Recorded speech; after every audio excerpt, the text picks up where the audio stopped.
संत चरण रज लागता सहज, चरण रज लागता सहज, संत चरण रज लागता सहज, चरण रज लागता सहज, वासनेचे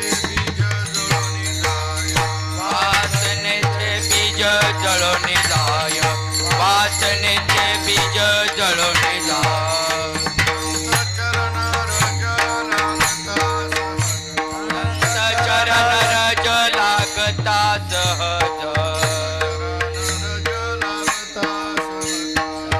चरण रज लागता सहज, वासनेचे बीज जळून जाय, वासनेचे बीज जळून जाय. मग राम नामे उपजे आवडे, मग राम नामे उपजे आवडे, घडो घडी वाढू लागे, सुख घडो घडी वाढू लागे, कंठी प्रेम दाटे नैनी नीर लोटे, कंठी प्रेम दाटे नैनी नीर लोटे, हृदय प्रगटे राम रूप, हृदय प्रगटे राम रूप. मग राम नामे उपजे आवडे, मग राम नामे उपजे आवडी, सुख घडो घडी वाढू लागे, सुख घडो घडी वाढू लागे, तुका म्हणे साधन सुलभ गोमटे, तुका म्हणे साधन सुलभ गोमटे, उपदिष्टे पूर्व पुण्य, उपदिष्टे पूर्व पुण्य, साधन सुलभ गोमटे, तुका म्हणे साधन सुलभ गोमटे, उपदिष्टे पूर्व पुण्य, उपदिष्टे पूर्व पुण्य. मग राम नामे उपजे आवडी, मग राम नामे उपजे आवडी, सुख घडोघडी वाढू लागे, सुख घडोघडी वाढू लागे. जय जय विठोबार कुमारी, जय जय विठोबार कुमारी, जय जय गोबार कुमाई, विठोबार कुमाई, जय जय विठोबार कुमारी, गोबार कुमाई, गोबार कुमाई, गोबार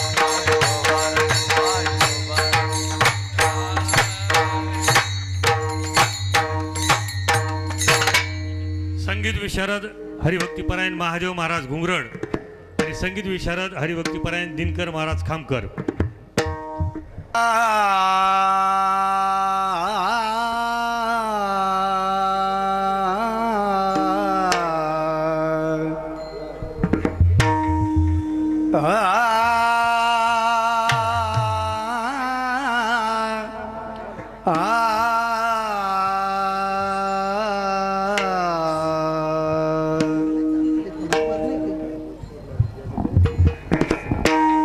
संत चरण रज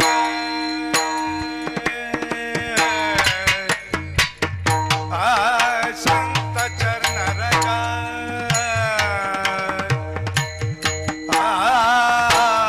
लागता सहज, लागता संत चरण रज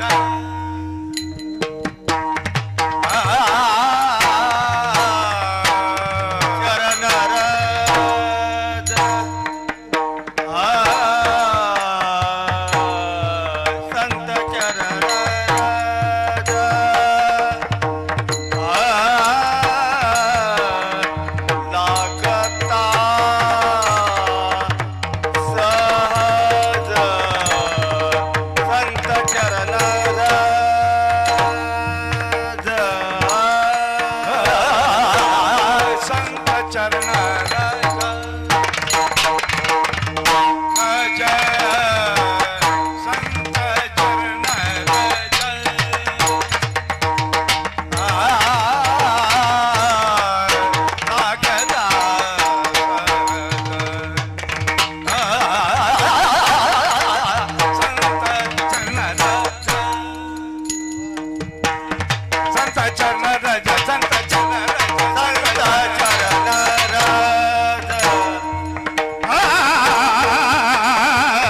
संत चरण रज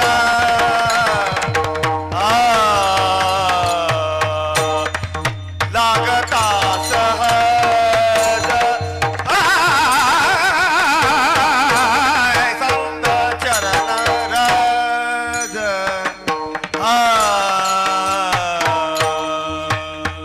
वासनेचे बीज जळोनी जाय वासनेचे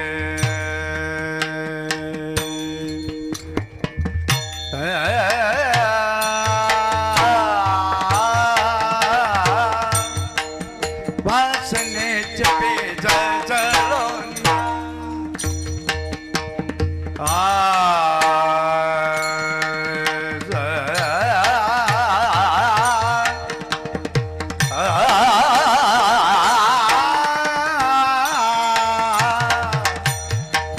वासनेचे बीज वासनेचे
आवाज दिसना बाबा.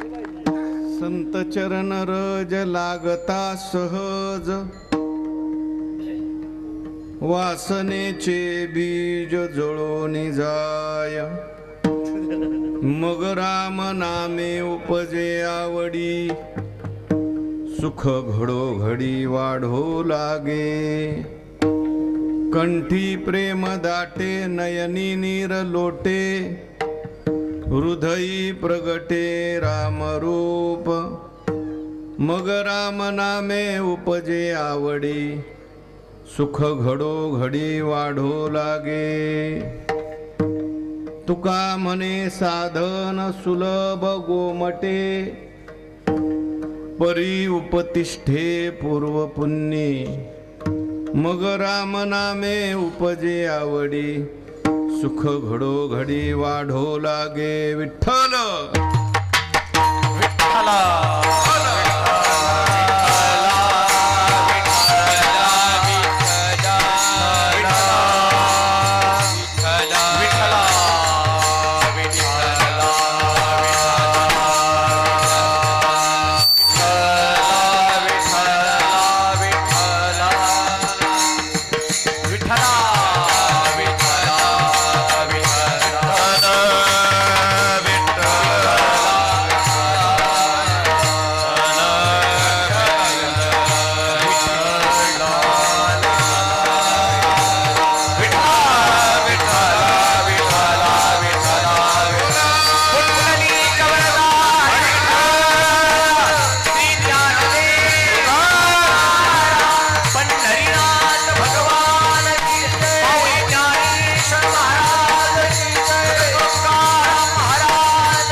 संत चरण रज लागता सहज कमी झाला थोडं तुमचा पण कमी झाला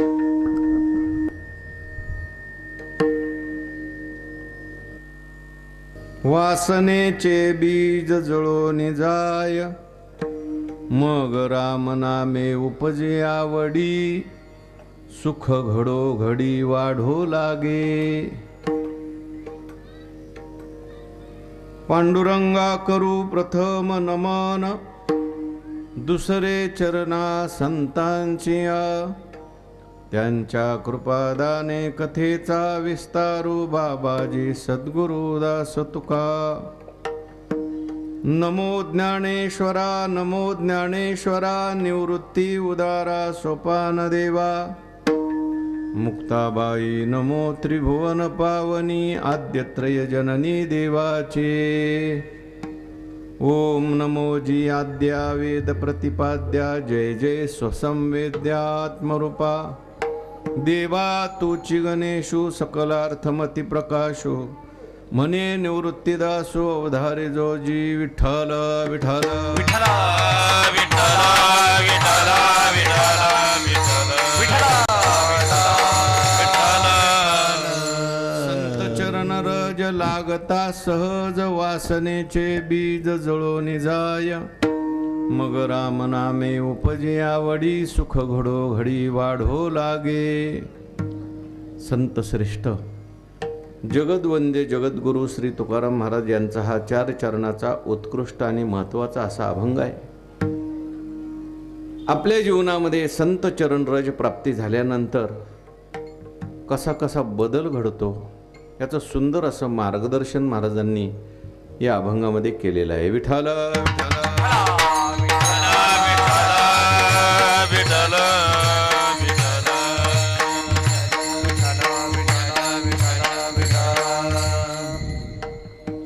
भगवंताच्या कृपेने सर्व संतांच्या आशीर्वादाने पत्रिका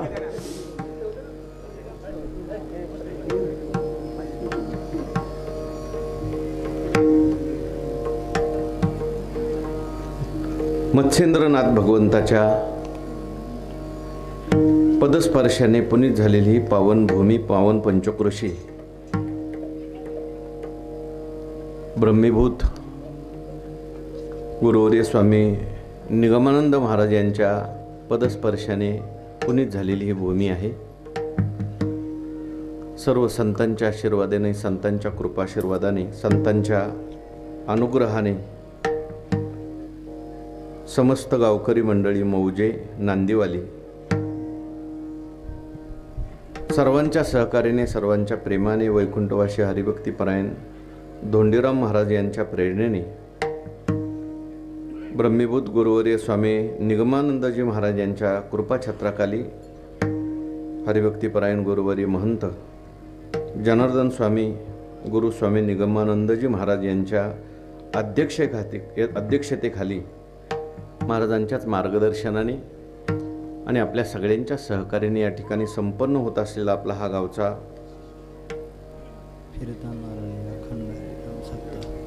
कितवा आहे हा 47वा हा बाबांनी सुरू केलेली ही नारळी सप्ताहाची परंपरा.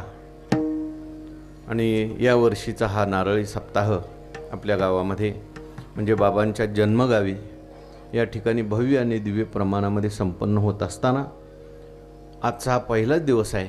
पहिल्या दिवसाची कीर्तन सेवा आपल्या सर्वांचं श्रद्धास्थान स्वानंद सुखनिवासी सद्गुरू जोग महाराज वारकरी शिक्षण संस्थेतील आमचे ज्येष्ठ गुरुबंधू, एक आदर्श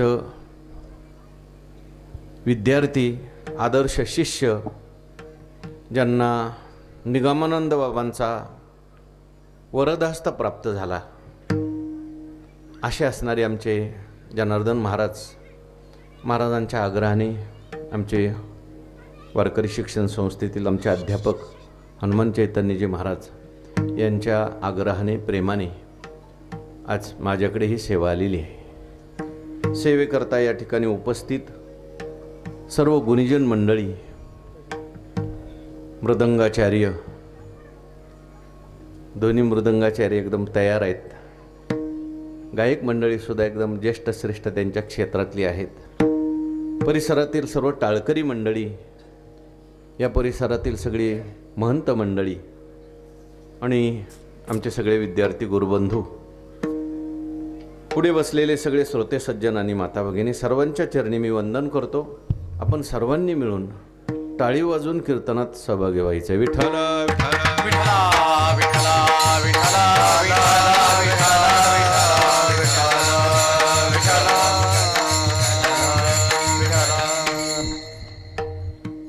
या ठिकाणी पहिल्यांदाच मला कीर्तन सेवेचा योग या गडावर प्राप्त झालेला आहे. आल्यानंतर मच्छिंद्रनाथ स्वामी महाराजांचं दर्शन झालं. गडावर ते सगळं वैभव पाहिलं. जरी निगमानंद महाराजांना मला पाहण्याचा योग आला नाही, परंतु झाड जाणिजे फुले, मानस जाणिजे बोले, भोगे जाणिजे केले पूर्वजन्याचे. आपल्याला फुलावरून झाड ओळखता येतं. एखादी इमारत आपल्याला भव्य आणि दिव्य अशी दिसली, अनेक वर्षे इमारत टिकलेली असं दिसलं, समजायचं त्या इमारतीचा पाया मजबूत असला पाहिजे, भक्कम असला पाहिजे. तसं बाबांचं हे सगळं कार्य पाहिलं आणि मग बाबांच्या संबंधी आपल्याला अनुमान करता येतं की बाबा एक फार मोठी विभूती होती. विठ्ठल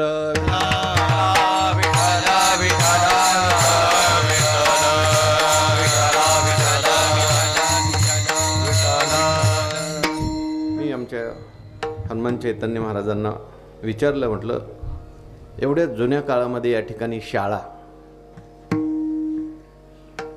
अध्यात्मपीठ आहे, आश्रम आहे आणि आश्रमामध्ये सुद्धा त्या काळात बाबांनी एवढी मोठी दूरदृष्टी ठेवली की इथे शाळा सुद्धा असली पाहिजे. बऱ्याच वेळेला अध्यात्म करणारी जी मंडळी आहेत, अध्यात्माचं चिंतन करणारी मंडळी, त्यांचं शालेय शिक्षणाकडे, बाकीच्या गोष्टीकडे दुर्लक्ष सुद्धा होण्याची शक्यता असते. परंतु बाबांच्या जीवनामध्ये एक व्यवहार आणि परमार्थ याचा चांगला समन्वय दिसून येतो. विठ्ठल विठ्ठल.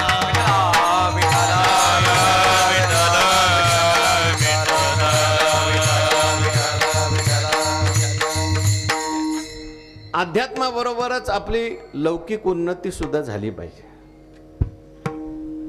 कुठल्या तरी गावाला मी एक कीर्तनाला गेलो होतो. जात असताना गावात नीट रस्ते नाही, गावात शौचालय नाही, गावात शाळा नाही. आणि गेल्यानंतर तिथले लोक सांगायला लागले, म्हटले आम्ही गावामध्ये 2 कोटीचं मंदिर बांधलं. मंदिर बांधलं चांगलीच गोष्ट आहे, बांधलंच पाहिजे मंदिर. पण त्या मंदिराबरोबर माणसांची सुद्धा मंदिरं झाली पाहिजेत. गावाला नीट रस्ता सुद्धा असला पाहिजे, माता भगिनींच्या करता शौचालय सुद्धा असलं पाहिजे आणि गावात चांगली शाळा सुद्धा असली पाहिजे. विठ्ठल विठ्ठल.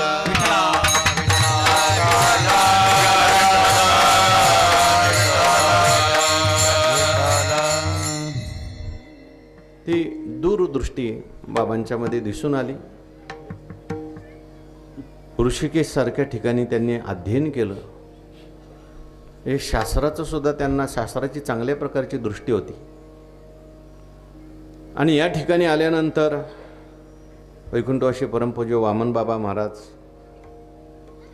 मला वाटतं भीमसिंग महाराज यांचा सहवास त्यांना प्राप्त झाला. आणि त्यांच्या सहवासामध्ये वारकरी संप्रदायाची निष्ठेने त्यांनी सेवा केली. अनेक वर्ष वारी केली आणि आपलं जीवन ज्ञानेश्वरी गाथा भागवत हे आपलं त्यांनी जीवन बनवलं. त्यांना आमच्या हनुमान चैतन्य महाराजांनी आत्ता सांगितलं की मी विचारलं त्यांना मी कोणतं अनुष्ठान करू. ते म्हटले अनुष्ठान काय, ज्ञानेश्वरी गाथा भागवत हेच अनुष्ठान आहे.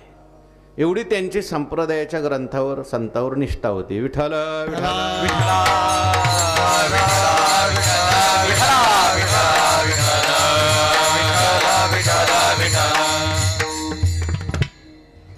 आणि अशा महापुरुषांचा सहवास तुम्ही सगळ्यांना प्राप्त झालेला आहे. हे तर जन्मगावच आहे बाबांचं, आहे की नाही. कितीतरी माझ्यासमोर बसलेली मंडळी त्यांच्या सहवासात वाढलेली आहेत. आमचे आदरणीय जनार्दनजी महाराज, महंत जनार्दनजी महाराज वारकरी शिक्षण संस्थेमध्ये असताना मी त्यांचं जीवन पाहिलेलं आहे. आणि बऱ्याच वेळेला मनुष्याच्या जीवनामध्ये महंत झाल्यानंतर मोठं पद मिळाल्यानंतर खूप आमूलाग्र बदल होतो.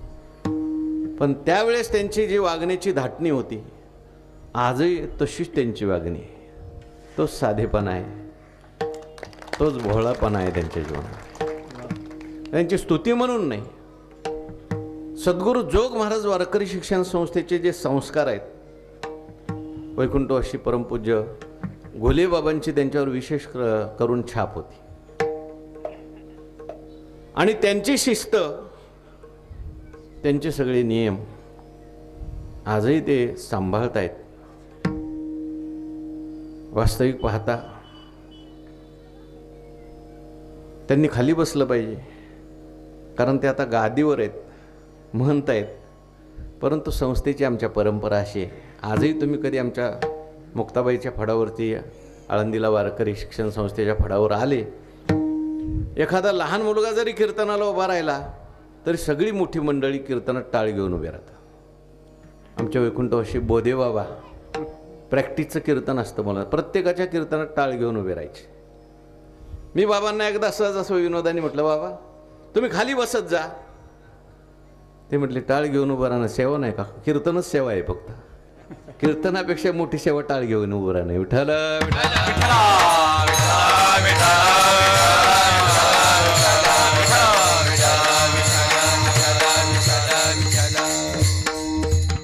परंपरा तुम्हाला दुसरीकडे कुठे पाहायला मिळणार नाही.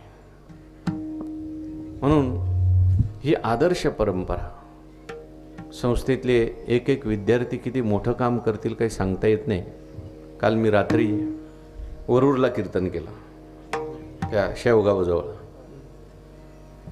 आमचे आदरणीय गुरुबंधू असणारे राम महाराज झिंजुरके बाबांच्याच पाठाला होते. कीर्तनामध्ये जवळजवळ 500 मुलं टाळ घेऊन उभी राहिली होती, पॅन्ट शर्ट घालून. किती मुलं? 500 टाळकरी होते. आणि त्यांनी अगोदरचा अभंग मला विचारून घेतला होता. ते म्हणले सगळ्यांचा अभंग पहिला पाठ करून घेत असतो. सगळे कीर्तनकाराचे अभंग पाठ करून घ्यायचे. आणि खूप चांगलं कार्य आहे. संस्थेच्या गुरुबंधूंनी केलेलं हे सगळं कार्य पाहिल्यानंतर आनंद वाटतो. विठ्ठल विठ्ठल.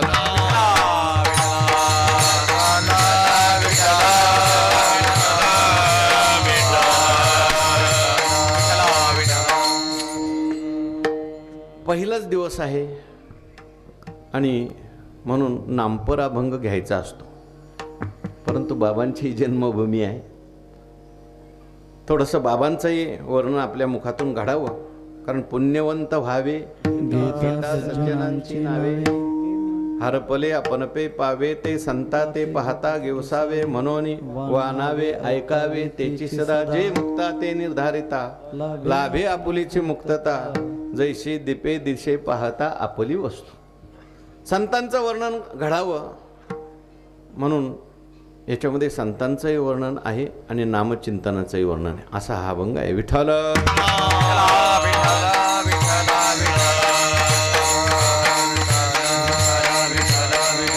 आणि याच्यामध्ये रामाचंही वर्णन आलेलं आहे. कारण आता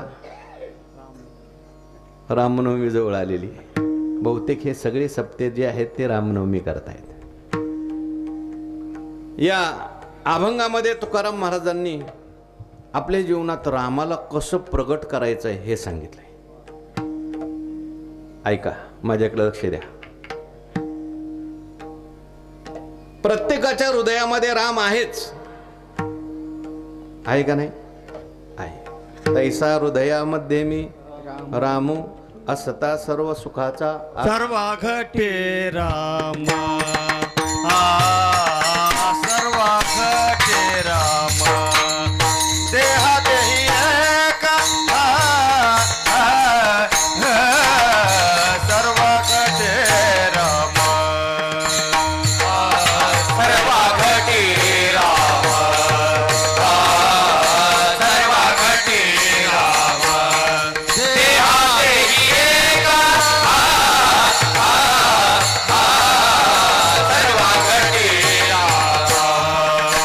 सूर्य प्रकाशक सहस्र रश्मी, सूर्य प्रकाशक सहस्र रश्मी, हरि मुखे म्हणा,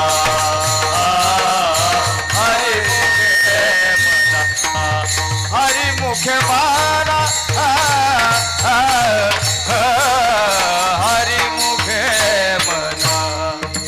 सूर्यप्रकाश सहस्ररश्मी, सूर्यप्रकाश सहस्ररश्मी, सूर्यप्रकाश सहस्ररश्मी,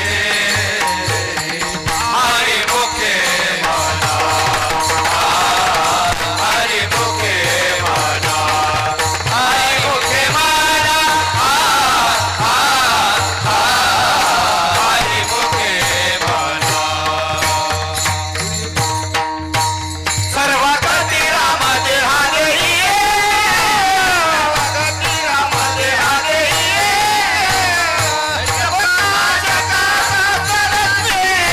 सूर्यप्रकाशक सहस्ररश्मी, हरि मुखे म्हणा, हरि मुखे म्हणा, हरि मुखे म्हणा, हरि मुखे म्हणा.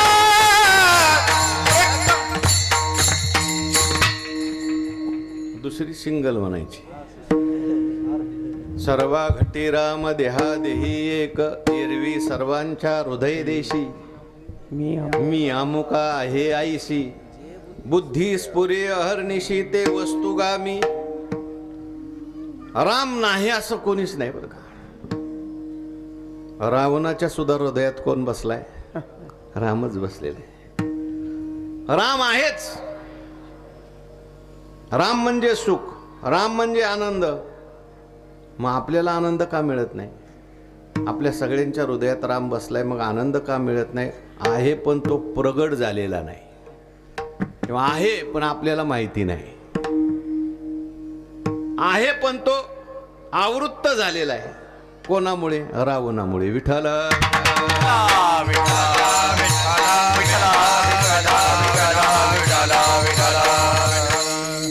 माणसाने मला विचारलं, महाराज पूर्वी रावण होता, त्याला मारण्याकरता रामप्रभूचा अवतार झाला, रावणाला मारलं, आता दरवर्षी रामजन्म कशाला करायचा, एवढा खर्च करायचा, सप्ताह करायचा, दरवर्षी रामजन्म कशा करता? पूर्वी रावण होता, मारलं प्रभू रामचंद्राने त्याला. मी त्याला म्हटलं, बाबा पूर्वी रावण होता आता नाही असं समजायचं काही कारण नाही. रावण म्हणजे कोणी व्यक्ती नाही बरं का, रावण ही वृत्ती आहे. रावण म्हणजे दुर्गुण आणि राम म्हणजे सद्गुण. हे दुर्गुणांचं आणि सद्गुणांचं सारखं युद्ध आपल्या अंतःकरणात चाललंय. कधी दुर्गुणांचा सद्गुणावर विजय होतो, कधी सद्गुणांचा दुर्गुणावर विजय होतो. सद्गुणांचा दुर्गुणावर विजय झाला तर सुख मिळतं आणि दुर्गुणांचा विजय झाला तर माणसाच्या जीवनात दुःख येतं. म्हणून जोपर्यंत मनात हे दुर्गुण आहेत तोपर्यंत आपल्याला रामजन्म साजरा करावा लागतो. कधी कोणता दुर्गुण येईल काय सांगता येत नाही बरं का. कीर्तनात झोप लागायला लागली की समजायचं कुंभकर्ण आला. आपल्याच दुसऱ्याच्या घरात भांडणं लावण्याची वृत्ती आली की मंथरा आली. कारण रामायणात भांडणं कोणी लावली? मंथरे. विनाकारण दुसऱ्याला त्रास देण्याची वृत्ती आली, परस्त्रीकडे पापदृष्टीने पाहण्याची वृत्ती आली, समजायचं रावण आला. विठ्ठल विठ्ठल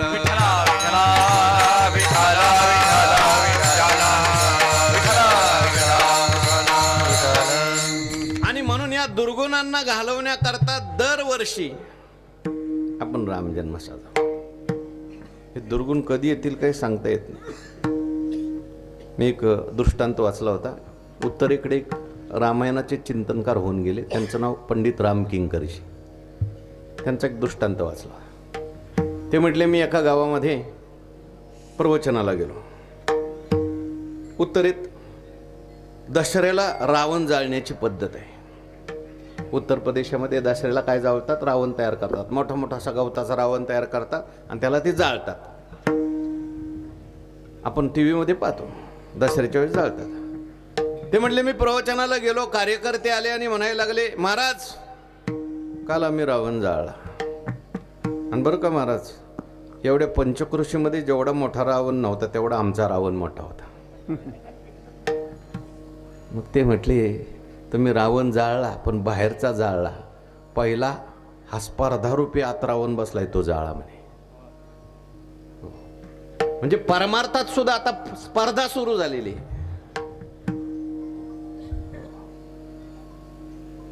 जी नको आहे. परमार्थात सुद्धा काय झाले, आम्ही काही ठिकाणी गेल्यानंतर लोक कानात येतात आणि सांगतात, महाराज कीर्तन चांगलं वठलं पाहिजे. वठलं शब्द तुमच्याकडे नाही, आमच्या पुणे जिल्ह्यामध्ये हे गडाची कृपा आहे बरं का. तुमच्याकडे तसलं नाही वाटतं काय? तमाशा वगैरे नाही ना गावोगावी? तुमच्याकडे तमाशा नाही, आमच्या पुणे जिल्ह्यात बघा तुम्ही गावोगाव तमाशे. मी म्हटलं का असं का म्हणता, कीर्तन वठलं पाहिजे? कीर्तन काय तमाशा आहे का? कीर्तन हे आपल्या उद्धाराचं साधन आहे, मनोरंजनाचं साधन नाही बरं का. ते म्हटले, अहो काय झालं, 2 महिन्यापूर्वीच खालच्या आळीचा सप्ताह झाला आणि त्यांच्या नाकावर टिचून आम्ही वरल्या आळीने ठेवलाय म्हटले. मी हात जोडले, म्हटलं बाबा हे कीर्तन सप्ताह ह्याच्या करता नाही, एक काय 10 करा सप्ते, पण रागद्वेष वाढवण्याकरता नको, कमी करण्याकरता करा. विठ्ठल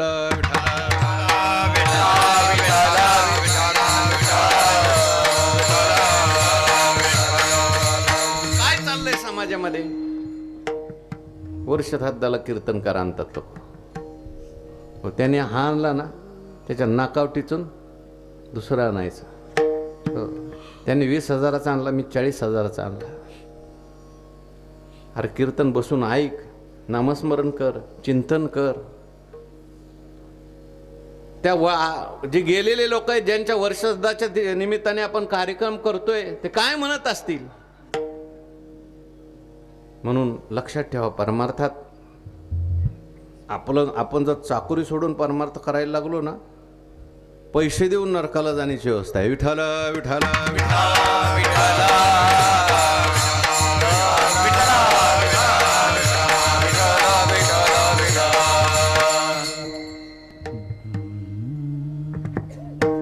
पूर्वीची मंडळी होऊन गेली, काही शिस्तीची मंडळी होऊन गेली. त्यांनी हे लावलंय, आज आपल्याला हे सगळं भव्य दिव्य वातावरण दिसतं. निगमानंद महाराज हे त्यांना दूरदृष्टी होती.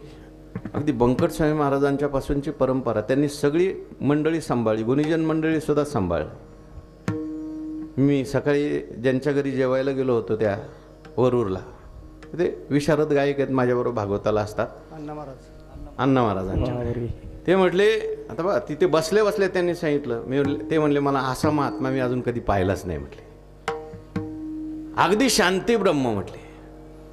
आणि त्या काळात म्हटले त्यांना गुणीजनांची सुद्धा एवढी आवड होती, ते सुरेशजी वाडकर यायचे म्हणे, त्यांची संगीतमय बोलवायचे, विठ्ठल विठ्ठल.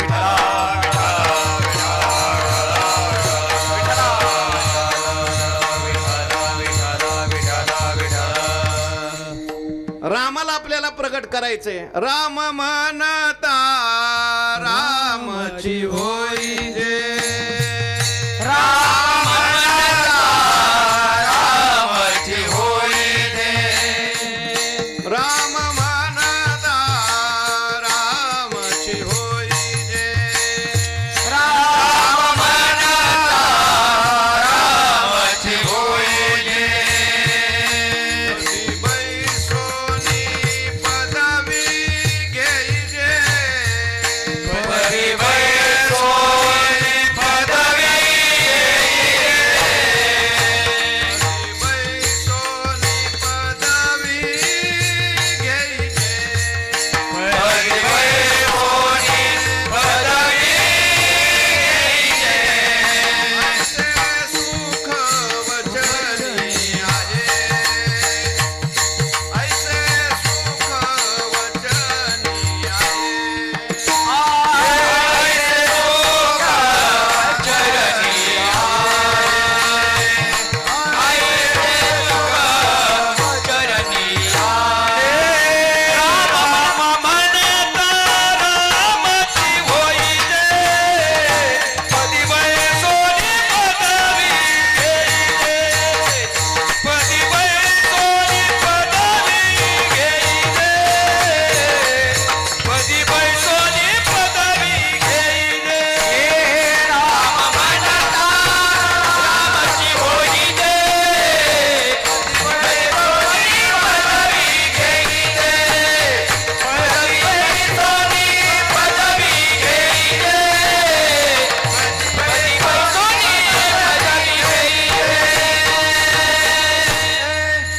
आपल्या जीवनामध्ये रामाला कसं प्रगट करायचं बस तोडायचं, ते तुकाराम महाराजांनी पायरी पायरीने या अभंगात सांगितले बरं का. तसं पाहायला गेलं तर हा अभंग जो आहे सगळ्या गाथ्यामध्ये नाही. हा अभंग फक्त स्वानंद सुखनिवासी सद्गुरू जोग महाराजांच्याच गाथ्यामध्ये, वैकुंठवासी मामासाहेब दांडेकर यांच्याच गाथ्यामध्ये. इतर ठिकाणी हा अभंग क्षेपक मानला जातो, परंतु सद्गुरू जोग महाराज या अभंगावर चिंतन करायचे. मी जे चिंतन वाचलंय ते वैकुंठवासी मामासाहेब दांडेकर यांचं चिंतन माझ्याकडे आहे. विठ्ठल विठ्ठल विठ्ठल.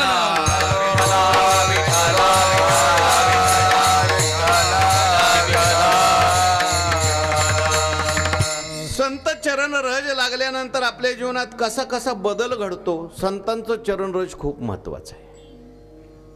ऐका, संत चरण रजाचा परिणाम जडावर होतो, संत चरण राजाचा परिणाम जीवावर होतो, संत चरण राजाचा परिणाम देवावर सुद्धा होतो.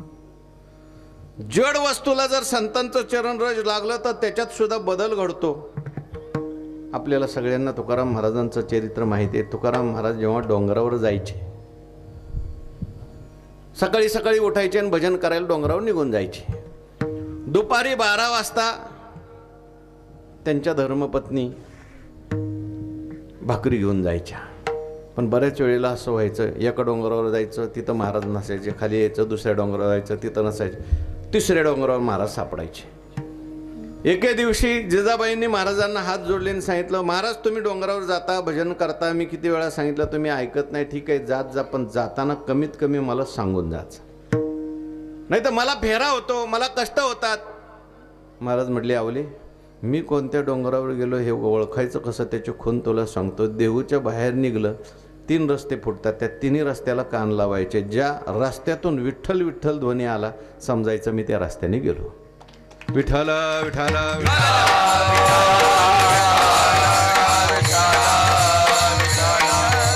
संत चरण राजाचा परिणाम जडावर झाला, लक्षात ठेवा. जनाबाईंनी ज्या गोवऱ्याला हात लावला त्या गोवऱ्यातून विठ्ठल विठ्ठल ध्वनी येत होता. तसा संत चरण राजाचा परिणाम देवावर सुद्धा होतो. भगवान परमात्मा भागवतामध्ये असं म्हणतात उद्धवजींना, माझ्या ठाई जे पवित्रपण ते मज भक्ताचे निजान, म्हणून मी भक्ता मागे आपण धावे चरण रज वंदाया. भक्त चरण रज वंदिता मज केवढी आली पवित्रता, माझी पायवनी वाहे माथा जाण तत्वता सदाशिव. उद्धवा, अरे माझ्या ठिकाणी जे पवित्रपण आहे ते माझं नाही, माझ्या भक्तांच्या मुळे आलेलं आहे. विठ्ठल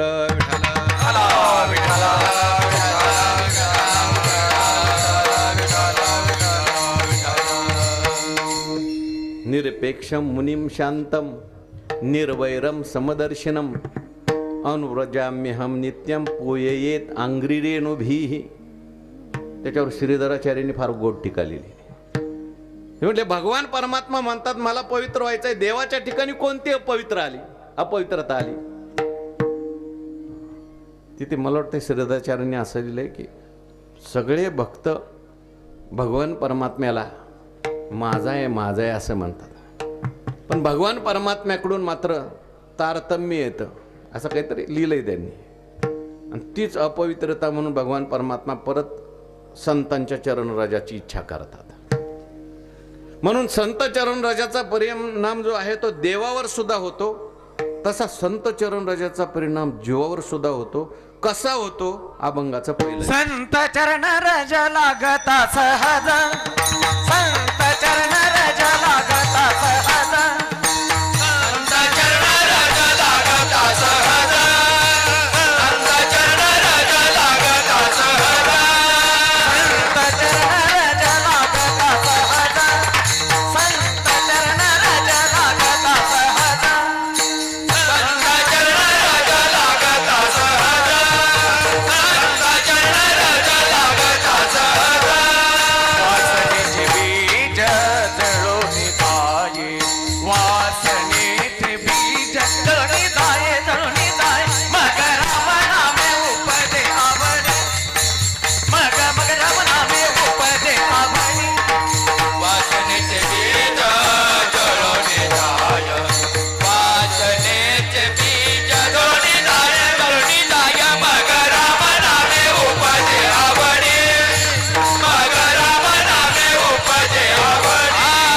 संत चरण रज लागता सहज, वासनेचे बीज जळोनी जाये, वासनेचे बीज जळोनी जाये. संत चरण वासनेचे बीज जळोनी जाय, वासनेचे बीज जळोनी ऐका, लक्ष द्या.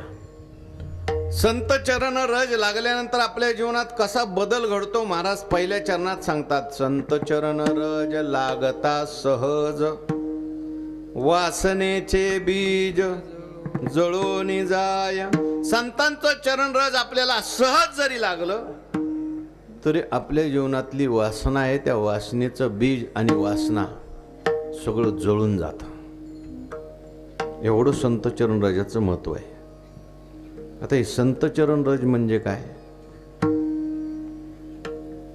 सहज का म्हटलेलं आहे? वासना कशाला म्हणतात? वासनेचं बी कोणतं? आणि संतांच्या सहवासात ते कसं जळतं? विठ्ठल विठ्ठला विठ्ठला विठ्ठला विठ्ठला विठ्ठला. पहिला शब्द आहे संत चरण रज. कशाला म्हणायचं संत चरण रज? एक अर्थ आपण सुरुवातीला पहिला संत चरण रज म्हणजे संतांच्या पायाची धूळ, पण एवढाच मर्यादित अर्थ नाही बरं का. संत चरण रज म्हणजे नुसता संतांच्या पायांची धूळ एवढा मर्यादित अर्थ नाही. थोडा व्यापक अर्थ आहे. संत चरणरज म्हणजे काय, तर संतांचा उपदेश, याला संत चरणरज असं म्हटलंय. लक्षणेच्या दृष्टीने, लक्षार्थाच्या दृष्टीने संतांचा उपदेश हेच संतांचं चरणरज आहे. तुकाराम महाराजांचं चरणरज काय, तुकाराम महाराजांचा प्रत्येक अभंग आहे. ज्ञानेश्वर महाराजांचं चरणरज काय, ज्ञानेश्वरीतली एक एक ओवी आहे, हरिपाठातला एक एक अभंग आहे. आणि नाथ महाराजांचं चरणरज काय असेल, तर नाथ महाराजांची एक एक ओवी आहे.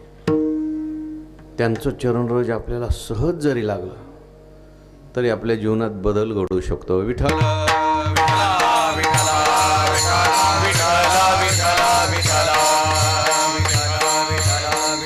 सहज बोलले. तुकाराम महाराजच्या चरित्रात अशी कथा आली. ते कडूस नावाचं गाव आहे देऊच्या शेजारी. तिथे गंगाराम पंत मवाळ नावाचे ग्रस्त राहत होते. आणि त्यांची म्हैस चुकली. म्हैस असते ना, ती चुकली असेल कुठे. आणि 2 दिवस म्हैसच सापडे ना. मग इकडे म्हैस शोध, तिकडे म्हैस शोध, शोधत शोधत ते भंडारे डोंगरावर आले. नेमके तुकाराम महाराज भजन करत बसले होते. आता तुकाराम महाराज तल्लीन झालेले होते. वृक्षवल्ली आम्हा सोयरे वनचरे, वृक्षवल्ली आम्हा सोयरी, पक्षी सुस्वरे आळविती, वृक्षवल्ली आम्हा सोयरी वनचरे, वृक्षवल्ली आम्हा सोयरी. एकांतामध्ये आनंद घेत होते महाराज. येणे सुखे रुचे एकांताचा वास. आणि तिथे हा ग्रस्त गेला. महाराज महाराज, म्हणजे काय झालं, माझी म्हैस बघितली का. महाराज म्हटले म्हैशीच बघायच्या होत्या तर इकडं कशाला आलो असतो. आणि तुला सुद्धा सांगतो बाबा, तुझी म्हैस घरी गोठ्यात बांधलेली जा. पण एक सांगतो, लक्षात ठेव, हे आयुष्य म्हैशी बघण्याकरता नाही, देव पाहण्याकरता आहे. तो देव पाहण्याकरता काहीतरी प्रयत्न कर. एवढंच बोलले महाराज. तो घरी गेला आणि घरी गेल्यानंतर पाहिलं तो गोठ्यात म्हैस होती. चमत्कार वाटला ना. आणि चमत्काराशिवाय म्हैस पाहिल्यानंतर तिथेच म्हैस सोडली. तुकाराम महाराजांच्याकडे आला. म्हटलं आजपासून तुमच्या बरोबर देव पाहायला येणार. विठ्ठल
सुद्धा गरज नाही, त्यांच्या क्रियेमध्ये उपदेश असतो.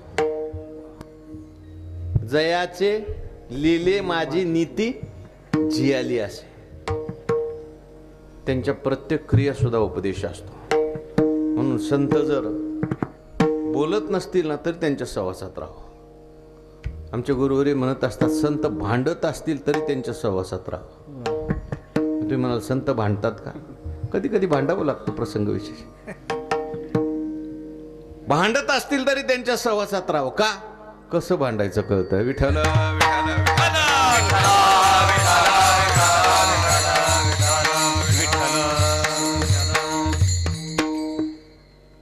म्हणून संतांची क्रिया ते एक स्वामी अखंडानंद सरस्वतीने एक दृष्टांत सांगितलं.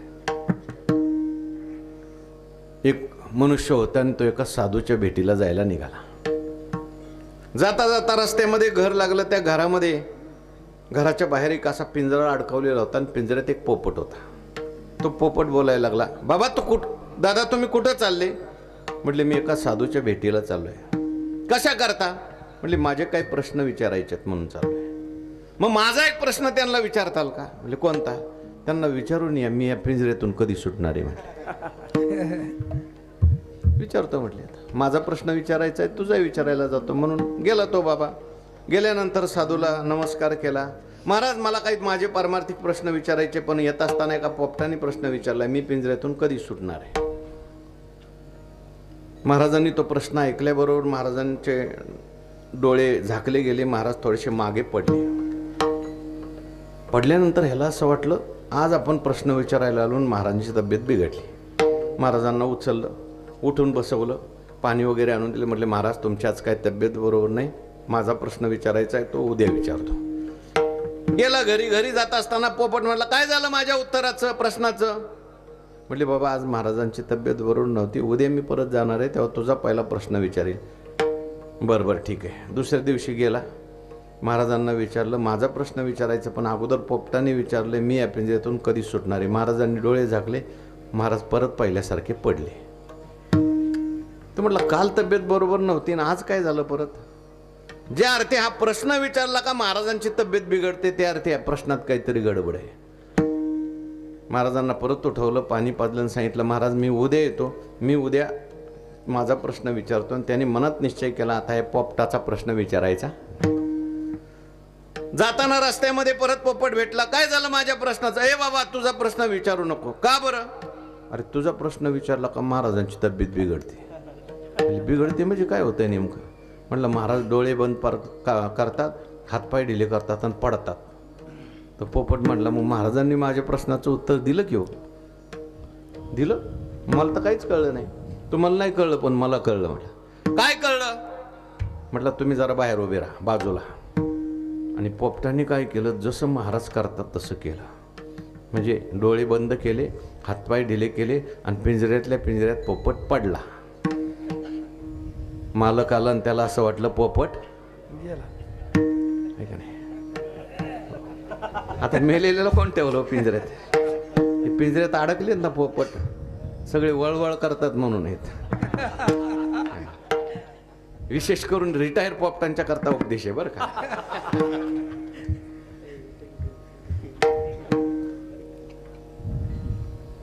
लक्षात घ्या महाराज काही बोलले नाहीत, तैसे संत जगी क्रिया करुणी दाविती अंगी. त्यांच्या क्रियेमध्ये उपदेश असतो. हा अखंडानंदाने हा जो उपदेश दिलेला आहे, हा ही जी गोष्ट सांगितली ती जड भरताच्या चरित्रात सांगितली. म्हटले ज्याला मुक्त व्हायचं आहे ना त्याला बाहेर मारावं लागतं. विठ्ठल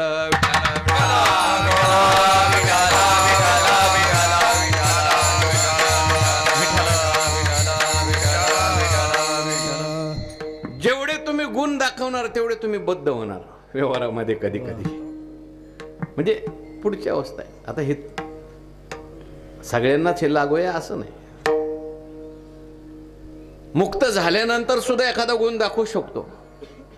म्हणून कशा करता मी सांगितलं, संत चरण रज लागता सहज सहज शब्दासाठी मी बोललो. वासनेचे बीज जळून जाय. वासनेचं बीज जळून जातं म्हणतात. आता ही वासना म्हणजे काय हो नेमकं? कशाला म्हणायचं वासना? फार शास्त्री सांगत नाही तुम्हाला, सोपी व्याख्या सांगतो. वासना काय कशाला म्हणायचं आणि इच्छा कशाला म्हणायचं? आमच्या गुरुवारी सांगत असतात कुरेकर महाराज, इच्छा वेगळी आणि वासना वेगळी. पूर्ण होते ती इच्छा, कधीच पूर्ण होत नाही ती वासना. अज्ञानपूर्वक असते ती वासना, ज्ञानपूर्वक असते ती इच्छा किंवा आवड. आपल्याला आवश्यक आहे ते असावं वाटणं इच्छा, आणि आवश्यकता नसताना सुद्धा असावं वाटणं ही वासना आहे. कळलं का नाही कळलं? अजून सोपं करून सांगतो. आमचे गुरुवरी दृष्टांत सांगत असतात, भूक लागल्यानंतर जेवावं वाटणं इच्छा का वासना? बोला सगळ्यांनी. भूक लागल्यानंतर जेवावं असं वाटणं इच्छा का वासना? इच्छा. आणि जेवल्यानंतर तंबाखू खावं वाटणं तहान लागल्यानंतर पाणी प्यावं असं वाटणं इच्छा. आणि भलत असेल तर प्यावं असं वाटणं. आपल्याला कपडे असावे वाटणं इच्छा आहे. प्रत्येकाची इच्छा आहे कपडे असावे वाटणं. पण किती कपडे असले तरी दुसऱ्याचं बघितलं की तसंच आपल्याला असावं वाटणं. एक बहादर मला म्हटलं, महाराज 365 दिवसाचे 365 ड्रेस शिवले फाकड्याने. चांगली गोष्ट आहे म्हटलं. मेल्यावर सरपण आणायचं कामच ठेवलं नाही. विठाला विठाला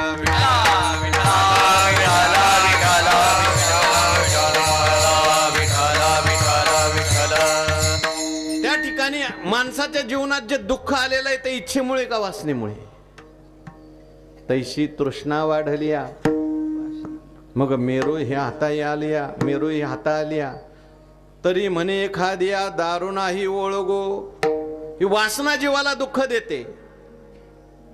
मी एका ठिकाणी वाचलं, मला खूप आवडलं बघ त्या अखंडानंदच्या ग्रंथात. त्यांनी असं लिहिलं होतं, ते म्हटले माणसाला जेवायला मिळत नाही म्हणून दुःख नाही. ऐका बरं का नीट. किती लोक असे आहेत की ज्यांना जेवायला मिळत नाही म्हणून दुःख आहे? हात वर करा. जेवायलाच नाही कोणीच नाही. सगळे काही ना काही व्यवस्था देवानी प्रत्येकाची केलेली आहे. भाजी भाकरी असेल कोणाचं, पंचपक्वान्न असेल. जेवायलाच नाही म्हणून दुःख नाही, अमुकच जेवायला पाहिजे म्हणून दुःख आहे. कळलं का? हे वासनेचं दुःख आहे. कपडेच नाहीत म्हणून दुःख नाही, अमुकच कपडे पाहिजेत म्हणून दुःख आहे. आपलं वारकऱ्यांचं साधं खेडेगावात अजून चांगलं आहे बरं का. तुम्ही जरा थोडं हाय सोसायटीत जाऊन बघा, त्यांना ब्रँडचं लागतं. ब्रँड कळतं ना तुम्हाला? हो. चप्पल घ्यायची तरी सुद्धा हा. ते वारीमध्ये मी सहज एका माणसाने मला बूट आणून दिला आणि मी आपलं कुठेही तो काढून ठेवायचो. ते म्हटले, ओ महाराज असा कसा बूट काढून ठेवतो कुठेही तुम्ही? मी म्हटलं काय झालं? आम्ही अनेक वेळा काढतो, जातात बूट. अहो महाराज 10,000चा बूट आहे म्हटले. म्हटलं कशाला असला आम्हाला दे बाबा. विठाला विठाला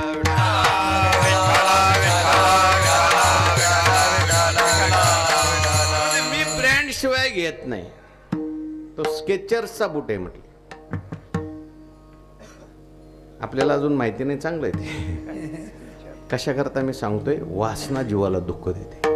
वासना खूप वाईट. वासना जिवंत असतानाच दुःख देते असं नाही, वासना स्वप्नात दुःख देते. ज्ञानोबाराय बोलतात, नवल ऐके धनुर्धरा कैसा वासनेचा संसारा देहा होऊने दे उजगरा परी सुख दुःखे भोगी. स्वप्नात काय काय माणसं दुःखी होतात. एखाद्याला घाम येतो, काय झालं बाबा? म्हटले वाघ माग लागला. कुठं? स्वप्नात. विठाल विठाल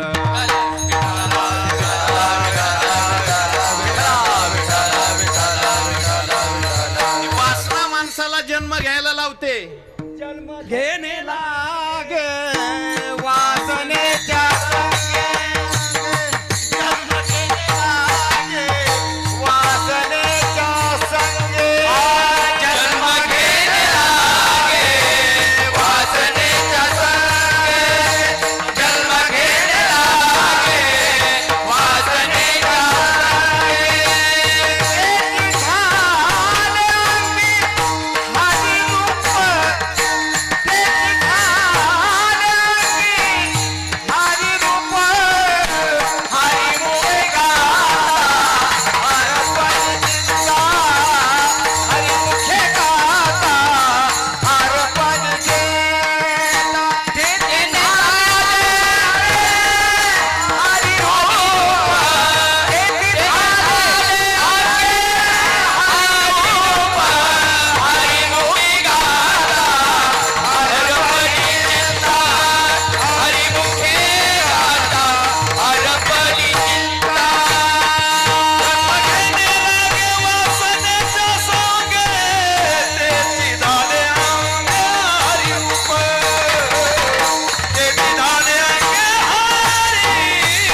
उदाहरणं सांगता येतील. घड्याळ आपलं पुढं गेलेलं आहे, मी उदाहरणं सांगत नाही. वासनेमध्ये 3 प्रकार आहेत: देहवासना, लोकवासना, शास्त्रवासना. देहवासनेत आणखीन 3 प्रकार आहेत: आयुष्य वासना, आरोग्य वासना, सौंदर्य वासना. आयुष्य वासना असते माणसाला, मी भरपूर दिवस जगावं. पण प्रत्येकाचं आयुष्य ठरलेलं आहे. माणसाला भरपूर दिवस जगावं असं वाटतं, हे देहवासनेमुळे. बरं का, मी आत्मा आहे असं जर कळलं असतं तर त्याला जास्त जगावं का कमी जगावं वाटणार नाही. कारण आत्मा काय आहे? नित्य आहे. मी देह आहे असं वाटतं म्हणून मी जास्त दिवस जगावं वाटतं. देहवासना आहे, आयुष्य वासना आहे, आरोग्य वासना. मी कधी आजारीच पडू नये. पण शरीर आहे, शरीर दुःखाचे कोठार, शरीर रोगाचे भांडार, शरीर दुर्गंधीची थार नाही अपवित्र शरीर. सौंदर्य वासना आहे, मी कायम सुंदरच दिसलं पाहिजे, चांगलं दिसलं पाहिजे. पण काही काही माणसं काळं झालं तर, पांढरं झालं तर ते परत काळं करून टाकतात. करा, मी म्हणत नाही करू नका बरं का, पण जाणून करा हे पांढरं आहे म्हणून. सौंदर्य वासना, लोकवासना. लोकांनी आपल्याला चांगलं म्हणावं. पण किती चांगलं, 4 चांगलं म्हणणारे असले तर 1 वाईट म्हणणारा असतोच. पण माणसाने आपलं चांगलं वागत राहावं, करत राहावं, लोकांच्याकडे जास्त लक्ष देऊ नये. आमचे वैकुंठवासी गुरुनाम गुरु मामासाहेब दांडेकर होते. त्यांना कीर्तनात कोणी फोटो काढलेला आवडत नव्हता. एका माणसाने त्यांचा फोटो कीर्तनात काढला. कीर्तन झाल्यावर त्याला बोलून घेतलं, रागवले. कशाला काढला रे माझा फोटो? म्हणजे हो, तुम्ही गेल्यानंतर तुमचं ध्यान करायला असू दे की आम्हाला फोटो. मामासाहेब रागवले, म्हटले मूर्खा, जन्मभर मी अभ्यास केलाय, हे मड म्हणजे मी नाही, कशाला मला त्यात घालतो? विठ्ठल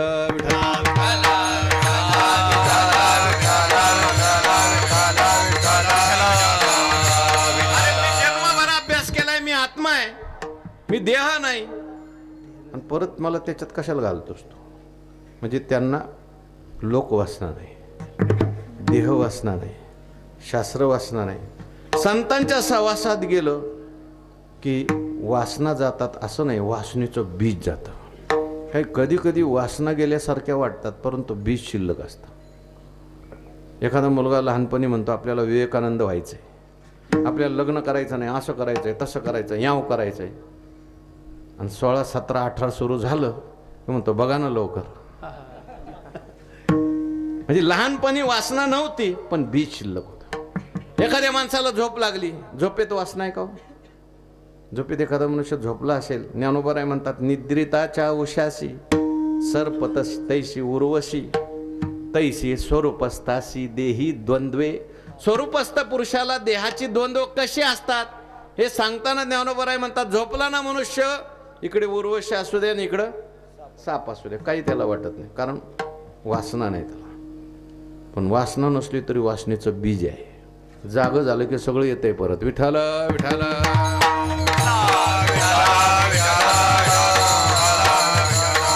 वासनेचं बीज आहे अज्ञान. अज्ञानामुळेच वासना तयार होतात. हो, ज्ञानोबारांनी फार सुंदर सांगितले, आता थोडी अशी गोठी सांगिजेल परेशी, जे अहंकार तनुशी वालप पडले, मग इच्छा हे कुमारी झाली, ते कामाच्या तारुण्य आली, ते तद्वेषेशी मांडिली वराडिक तया, दोस्तव जन्मला द्वंद्व मोह जाहला, तो आज्याने वाढविला अहंकारे, तेने भूते भांबावली, मग संसाराच्या आडवा माझी पडली, मग महादुःखाच्या घेतली दांडेवरी. सगळ्याला कारण जर काय असेल तरी वासना आहे. मग संतांच्या सहवासात गेले की संत जे असतात ते ज्ञान देतात. ते ज्ञान पैगावरवे जरी मनी हाती आणावे, संताया वजावे सर्वस्वशी, जे ज्ञानाचा कुरटा तेता सेवा हा दारवंटा, तो स्वाधीन करी सुभटा ओळगोनी तनु मनु जीवे, चरणाशी लागावे अगर्वता करावे, मग अपेक्षिता पुले तेही सांगतील पुसिले, जेने अंतकरण बोधले संकल्पाने. संतांच्या सहवासात गेलं ज्ञान प्राप्त होतं, अज्ञान जातं. आणि अज्ञान एकदा का गेलं, मग राम नामे उपजे आवडे,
आळंदीला एक प्रसिद्ध गायक होऊन गेले. मला वाटतं तुम्ही बघितले असतील जनार्दन महाराज, दोंदेकर.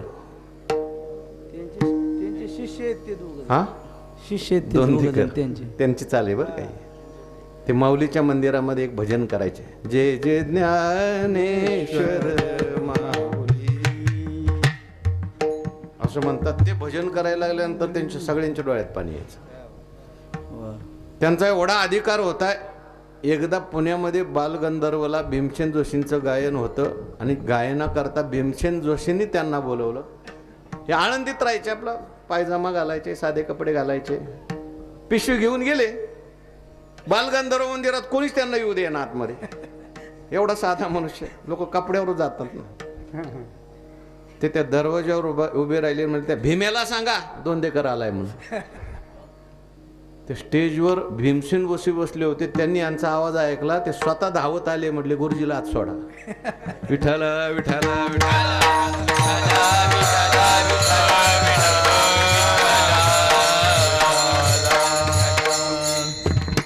संतांच्या सहवासात गेल्यानंतर पुढं काय होतं?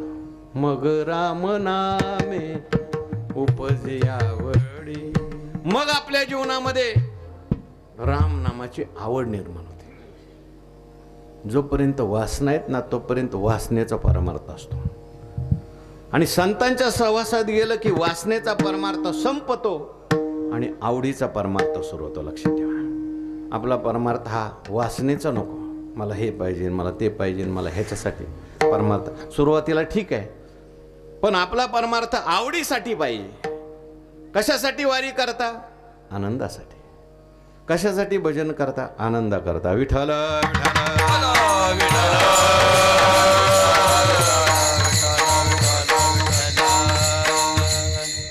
आवडीचे रामनामाची आवड निर्माण होणं खूप महत्वाचं आहे. हे रामनामाची आवड निर्माण होणं अवघड आहे. बघा, ज्ञानोबाराय म्हणतात, जयाचे वाचे पुढे भोजे, नाम नाचत असे माझे, जे जन्म सहस्री ओळखीचे एक ओळखीचे एक वेळ. मला नेहमी एक प्रश्न पडतो, मी तुम्हाला विचारतो बरं का, परीक्षा म्हणून नाही बरं का, आपलं सहज विचारतोय. राम नाम सोपं आहे का अवघड आहे? पुढं बसलेले ना, राम नाम सोपं आहे का अवघड आहे? देवाचं नाव घेणं सोपं आहे का अवघड आहे? बरं बोला. सोपं. जे म्हणतील सोपं आहे त्यांना मी विचारणार आहे, तुम्ही किती घेता हो? बरं का, कारण मी स्वतःच घेत नाही, सांगतो मला. मी 1 तास रामनामावर प्रवचन करू शकतो, करतोय, कीर्तन करतो, पण माझ्याकडून नामस्मरण होत नाही. काही ना काही विघ्न येतं. देवाचं नाव घ्यायला सोपं आहे, पण यायला अवघड आहे. विठ्ठल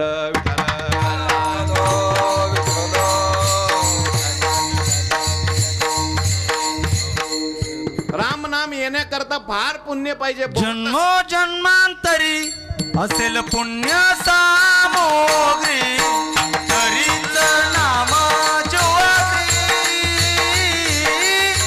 येईल श्रीरामाचे. जन्मोजन्मांतरी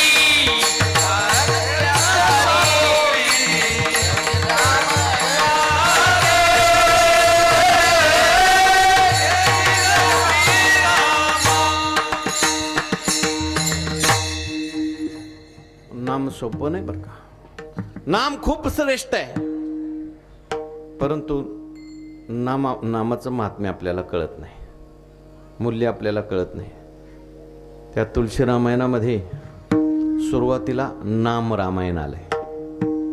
तुलसीदास महाराज म्हणतात,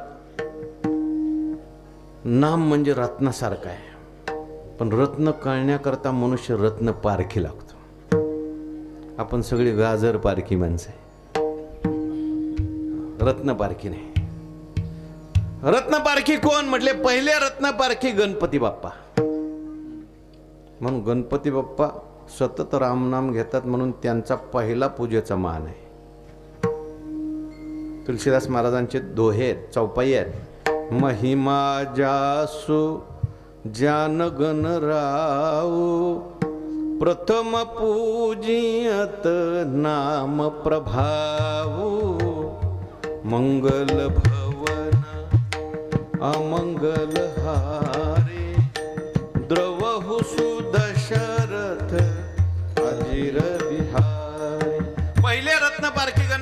पार. दुसरे रत्न पारखी भगवान शंकर. भगवान शंकर सुद्धा सतत रामनाम घेतात बरं का. आपल्याला सगळ्यांना कथा माहिती आहे. देव आणि दानव यांनी समुद्राचं मंथन केलं. पहिलं हालाहाल विष निघालं. विष निघाल्यानंतर देवही पळून जायला लागले, दानवही पळून जायला लागले. भगवान म्हटले थांबा थांबा, का पळता?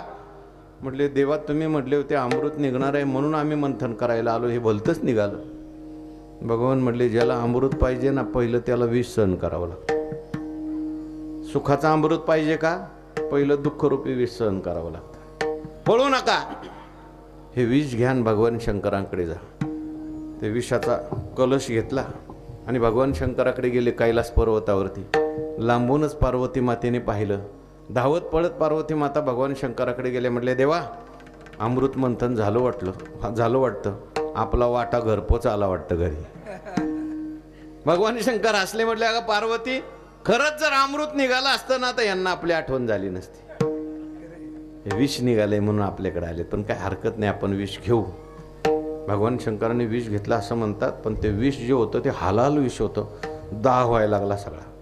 म्हणून डोक्यावर गंगेला बसवलं तरी दाह व्हायला लागला. चंद्राला बसवलं तरी दाह व्हायला लागला.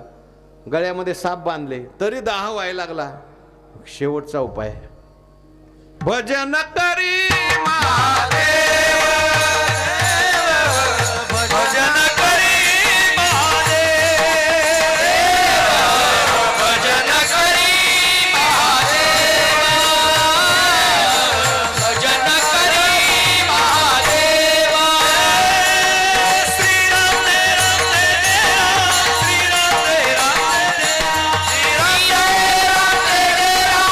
जय राम जय राम, श्रीराम जय राम जय राम, श्रीराम जय राम जय राम, श्रीराम जय राम जय राम. राम तुझी सदा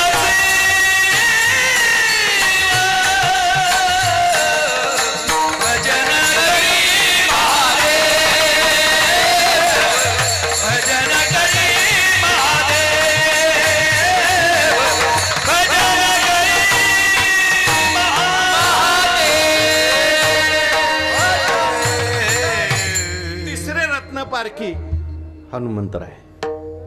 हनुमंतराय सुद्धा सारखं भजन करतात बरं का. श्रीराम जय राम जय जय राम. एकदा रामप्रभू आले तरी सुद्धा हनुमंतराय भजन करत होते. अरे मी आलोय आता माझं भजन कसं करता करतो. हनुमंतराय म्हणले देव तुमच्यापेक्षा तुमचं नाम श्रेष्ठ आहे. त्वया एका तारिता अयोध्या नामनाच भुवनत्रयम. तुमच्यापेक्षा नाम चांगले चांगले माझे कंठी राहो भले. चौथे रत्न पारखी वाल्मिक ऋषी.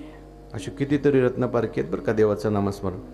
तुलसीदास महाराजांनी नाम रामायण लिहिलंय. ते म्हणले तुमच्या रामाने काय काय केलं मला सांगा, मी देवाच्या नामाने त्याच्यापेक्षा जास्त कसं केलं हे सांगतो.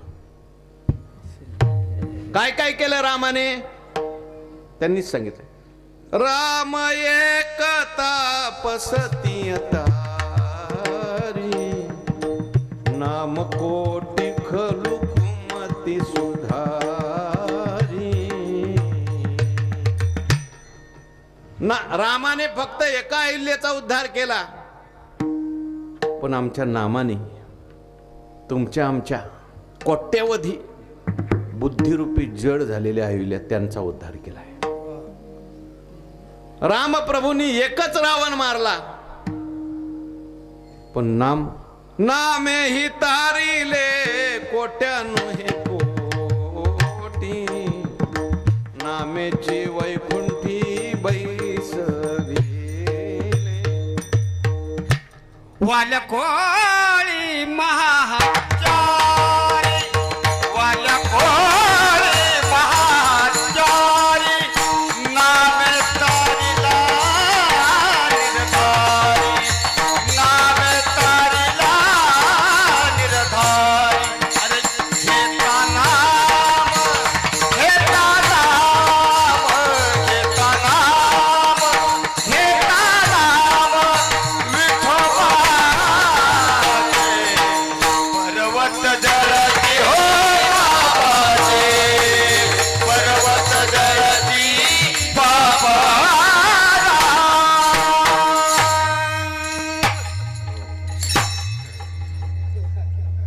नामस्मरण घ्यायचंय बरं का. मग राम नामे उपजे आवडी. आणि एकदा का रामनामाची आवड झाली की मग माणसाच्या जीवनात सुख घडो घडी वाढो लागे. सुख वाढायला लागतं. एक सुख असं आहे ते कमी कमी होतं. एक सुख असं आहे की ते कमी होत नाही, वाढतही नाही. आणि एक सुख असं आहे ते नुसतं वाढत राहतं. विषयाचं सुख कमी कमी होतं. ब्रह्मसुख जसं आहे तसंच राहतं. पण ज्ञानोत्तर भक्तिप्रेमाचं सुख निघे उतार चढते. संतांच्या सहवासात नामाचं सुख असं वाढत जैशी वर्षा काळे सरिता. आणि एकदा का सुख वाढलं की त्याची चिन्ह सगळी चेहऱ्यावर दिसायला. कंठी प्रेम दाटे नयन नीर लोटे. कंठी प्रेम दाटे नयन नीर लोटे.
वाढलं की चेहऱ्यावर दिसतं.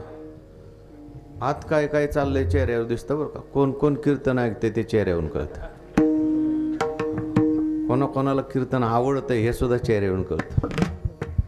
काही काही ठिकाणी आम्ही जातो, समोर बसलेली माणसं अशी असतात, त्यांच्या चेहऱ्याकडे बघितलं की असं वाटतं आताच पोचून आले का काय कोणाला. इथं नाही तसं कोणी बरं का. आता हसले. प्रसन्न चेहरा असला पाहिजे ना. कीर्तन करायला दडपण येतं. काय बोलावं आता यांच्या समोर. राम नाम वाढलं की काय होतं पुढं. कंठी प्रेम दाटे. अष्ट सात्विक भाव सांगितले शास्त्रामध्ये बरं का. कंठ दाटून यायला लागतो. आपोआप कीर्तन ऐकलं कंठ दाटून येतो. देवाचं दर्शन घेतलं कंठ दाटून. एखादा महात्मा भेटला कंठ दाटून येतो. समजायचं आता आपला परमार्थ वाढायला लागलाय. डोळ्यातून अश्रू यायला लागतात आनंदाचे. अंगावर रोमांच येऊ लागतात. 8 प्रकारचे भाव सांगितलेले. परमार्थात उन्नती झाल्याचं लक्षण आहे. एक फार मोठे भागवतकार होऊन गेले महात्मा डोंगरीजी महाराज. ते म्हणायचे, जीव संसार के लिए रोता है, जीव पुत्र के लिए रोता है, जीव पत्नी के लिए रोता है, जीव धन के लिए रोता है. जिस दिन जीव भगवान के लिए रोएगा उसका बेड़ा पार हो जाएगा. विठ्ठल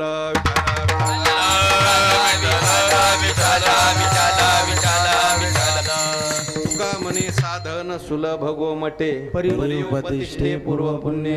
मग राम नामे उपजे आवडी सुख घडी वाढू लागे. म्हणून आता नुसतं रामनामाबद्दल सांगणं सोडा, करायचंय आपल्याला. बघू आता कोण किती नामस्मरण करतंय बरं का. सगळ्यांनी नीट बसा. पुरुष मंडळी, टाळकरी मंडळी सगळी माझ्याबरोबर म्हणतील. आणि या माता भगिनी आहेत ना, या मागून म्हणतील. पुरुष मंडळी सगळे हातवर करून म्हणतील, टाळी वाजवून बरं का. माता भगिनी सुद्धा टाळ्या वाजवतील, पण नंतर म्हणतील कोणाचा आवाज जास्त येतोय आपल्याला बघायचंय. पुरुष मंडळी म्हणताना फक्त पकवाज वाजेल, माता भगिनी म्हणताना पकवाज वाजणार नाही. विठोबा रखुमाई,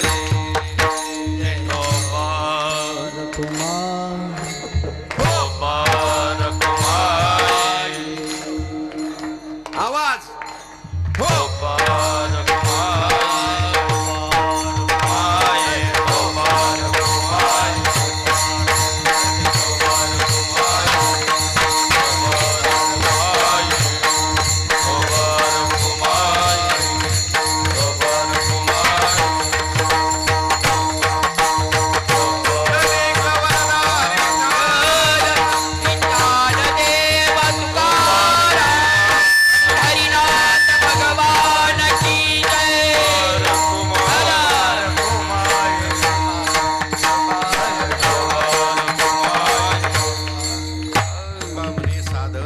बघू मटे परी उपतिष्ठे पूर्व पुण्ये मग राम नामे उपजे आवडी सुख घडो घडी वाढो लागे ज्ञानेश्वर ज्ञानराज माऊली द्वारा ज्ञानेश्वर माऊली ज्ञानराज माऊली माऊली ज्ञानेश्वर माऊली द्वारा माऊली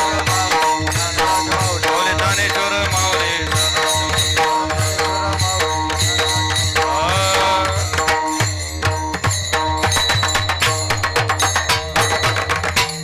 आपली वेळ संपलेली आहे आणि म्हणून मी या ठिकाणी थांबलोय. आज या ठिकाणी आपल्या गावाचं नाव काय? नांदिवली गावामध्ये वैकुंठवासी परमपूज्य ब्रह्मभूत निगमानंदजी महाराज यांच्या कृपाशीर्वादाने आदरणीय परमपूज्य जनार्दनजी महाराज यांच्या मार्गदर्शनाने आपल्या सगळ्यांच्या सहकार्याने महाराजांनी लावलेलं हे इवले शिरोप लाविले द्वारे त्याचा वेलू गेला गगनावरी. या ठिकाणी खूप आनंद उत्सव या ठिकाणी संपन्न होत आहे. आजचा पहिला दिवस आहे. पहिल्या दिवशी मी फक्त पत्रावळी वाढायचं काम केलं आहे. उद्यापासून तुम्हाला भोजन मिळणार आहे. पक्वान्न येणार आहेत. हो, पक्वान्न आहे, त्याच्यामध्ये थोडीशी भजे आहेत, चटक चुटक आहे. उद्यापासून सगळं आहे तुम्हाला. आळंदीला आम्ही ज्या संस्थेमध्ये शिकलो, महाराजजीसुद्धा संस्थेमध्ये शिकले. सद्गुरू जोग महाराजांची वारकरी शिक्षण संस्था आहे. आपल्याला सगळ्यांना संस्थेविषयी माहिती आहे.